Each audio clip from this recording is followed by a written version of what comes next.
জাদুর সোনা ও রূপার লিপস্টিক। এক গ্রামে লিপিকা নামের একটা গরিব মেয়ে বাস করত। লিপিকার বাবা মা মানুষের জমিতে কাজ করে সংসার চালাতো।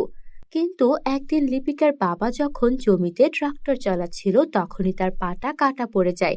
আর এমন বিপদে তাড়াতাড়ি করে লিপিকার বাবাকে আশেপাশের মানুষজন হাসপাতালে ভর্তি করে। ডাক্তার লিপিকার বাবাকে দেখে বলে, আপনারা নিয়ে এসেছেন তো রোগীকে, কিন্তু ওনার পা তো কাটা পড়েছে, তাই উনি সারা জীবনের মতো পঙ্গু হয়ে গেছেন। উনি আর কোনো কাজ করতে পারবেন না। এখন যদি উনি ঠিক মতো বিশ্রাম না করেন আর ওষুধপত্র না খান, আর আমরা যদি ওনার পায়ের ঠিক মতো চিকিৎসা না করি, ওনার পুরো শরীরে পচন ধরে যেতে পারে। তাই এটার জন্য 1,00,000 টাকার প্রয়োজন। আপনারা টাকা জমা করে দিন। আপনি এসব কি বলছেন? আমার স্বামীর একে তো পা কাটা গেল, তার উপর 1,00,000 টাকা। আমাদের দেখে কি আপনি বুঝতে পারছেন না যে আমরা সাধারণ মানুষজন? আমরা যে গরিব চাষাভূষার কাছে কি 1,00,000 টাকা থাকে? দেখুন, আমি বুঝতে পারছি। ঠিক আছে, সরকারি ফান্ডিং এর ব্যবস্থা করে আপনাদের 50% ডিসকাউন্টের ব্যবস্থা করছি, কিন্তু আপনাদেরকে কম করে হলেও 50,000 টাকার ব্যবস্থা করতেই হবে, নয়তো আমরা কিছুই করতে পারবো না। আচ্ছা ঠিক আছে, দেখি কিছু করতে পারি কিনা। হ্যাঁ রে লিপিকা মা, তুই বল না, তোর বাবার চিকিৎসা কিভাবে করাবো? আমাদেরকে এত টাকা কে দেবে? মা, আমরা জমিদার চাচার কাছে যেয়ে দেখতে পারি তো, চলো জমিদার চাচার কাছে যাই। লিপিকা আর ওর মা গ্রামের জমিদারের কাছে যায়। জমিদার চাচা, আমাদেরকে 50,000 টাকা ধার দিন না, বিনিময়ে আপনি আমাদের বাড়ি বন্ধক রাখুন, যা করুন, কিন্তু টাকাগুলো আমাদের খুব লাগবে। বাবার যে অপারেশন করাতে হবে, তাই এই টাকার খুব দরকার। আচ্ছা আচ্ছা, 50,000 টাকার দরকার। ঠিক আছে, বাড়ির দলিলপত্র নিয়ে আয়, টাকা দিয়ে দেব। জমিদারের মনে ছিল কুমতলব। জমিদার এই টাকার বিনিময়ে ওদের বাড়ি ভিটাটা দখল করতে চাইছিল। ওরা সেই ফাঁদে পা দিল। লিপিকা সেই টাকা এনে ওর বাবার চিকিৎসা করালো। কিন্তু বাবা বাড়িতে আসার 1 সপ্তাহ পরে জমিদার তার দলবল নিয়ে এসে ওদেরকে বাড়ি ছাড়া করে গ্রাম থেকেই তাড়িয়ে দিল। মা, দেখেছো, জমিদার ইচ্ছে করে আমাদের তখন টাকা দিয়েছিল, যেন ওই 50,000 টাকার বিনিময়ে সে আমাদের বাড়ি ভিটাটা দখল করতে পারে। কেন যে এই সকল ধনী মানুষদের লোভ শেষ হয় না বলতে পারি না। মা, তুমি এখানে বসো, আমি একটু সামনে থেকে হেঁটে আসি। আমি তো শুনেছিলাম ওই সামনে নাকি শহরের রাস্তা। যদি আমি আজকে সকাল সকাল শহরের জন্য বেরিয়ে পড়ি, তাহলে তো সন্ধ্যের মধ্যে কোনো না কোনো কাজের ব্যবস্থা করতেই পারবো। আমি বরং শহরের পথেই রওনা হই। যাবি মা শহরে? ঠিক আছে, এই 3টা রুটি নিয়ে যা, তোর যদি পথে ক্ষুধা লাগে খেয়ে নিস। লিপিকা ওর মায়ের দেওয়া 3 রুটি নিয়ে শহরের পথে রওনা হয়। ওর মা আর বাবা একটা গাছের নিচেই অবস্থান করে। ওদের থাকার মতো কোনো জায়গায় ছিল না। এদিকে লিপিকা হাঁটতে হাঁটতে ক্লান্ত হয়ে একটা কুয়ার পাশে বসে ওর একটা রুটি গুনতে থাকে। 1, 2, 3, 3টা আছে। প্রথমটা আমি না হয় এটাই খাই, এটা একটু বড় আছে। ওই কুয়ার ভিতরে ছিল 3টা ডাইনি। ডাইনিরা মনে করে লিপিকা হয়তো ওদেরকে খাওয়ার কথা বলছে, তাই তখন 3 ডাইনি ওপরে উঠে আসে আর ভয়ে ভয়ে বলে, আমাদের খাবেন না, আমরা এখানে লুকিয়ে আছি, আপনি যা বলবেন তাই করতে রাজি আছি, দয়া করে আমাদের খাবেন না, আমাদের ভয়ে মানুষ ততষ্ট থাকে, আর আপনি এত শক্তিশালী, আমাদেরকে না দেখেই খাওয়ার কথা বলছেন। লিপিকা বুঝতে পারে যে ও রুটি খাওয়ার কথা বললেও এই ডাইনিগুলো ভেবেছে ও তাদেরকে খাওয়ার কথা বলছে, আর লিপিকা এই সুযোগটাই কাজে লাগায়। লিপিকা সঙ্গে সঙ্গে বলে, ঠিক আছে, তোমাদের খাবো না, যদি তোমরা আমাকে সাহায্য করো। আমার বাবা অনেক অসুস্থ, তার বিনিময়ে আমরা বাড়ি বন্ধক দিয়ে জমিদারের থেকে 50,000 টাকা নিয়েছিলাম। জমিদার আমাদের বাড়িও দখল করেছে। তোমরা কি আমাদের বাড়ি উদ্ধার করে দেবে?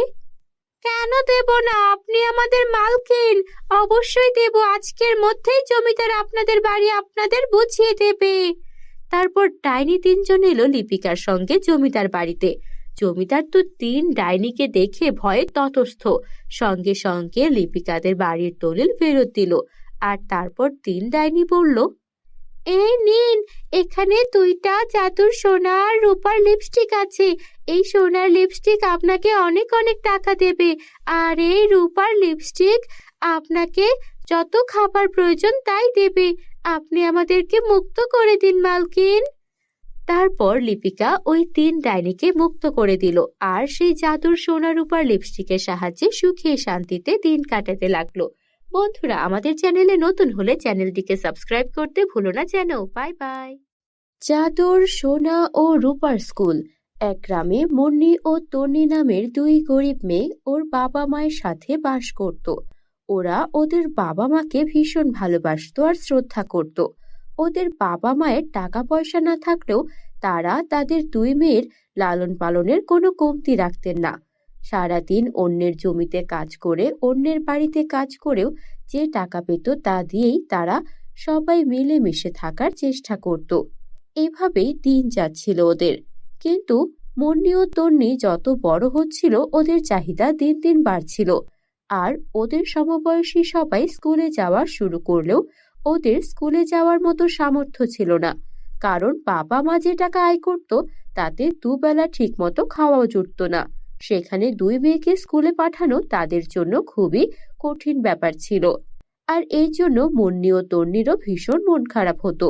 যখন সকালবেলা সবাই স্কুলে যেত ওরা শুধু তাকিয়ে দেখত। এমনই একদিন ওরা রাস্তায় দাঁড়িয়েছিল। তখনই গ্রামের অন্যান্য শিশুরা স্কুলে যাচ্ছিল।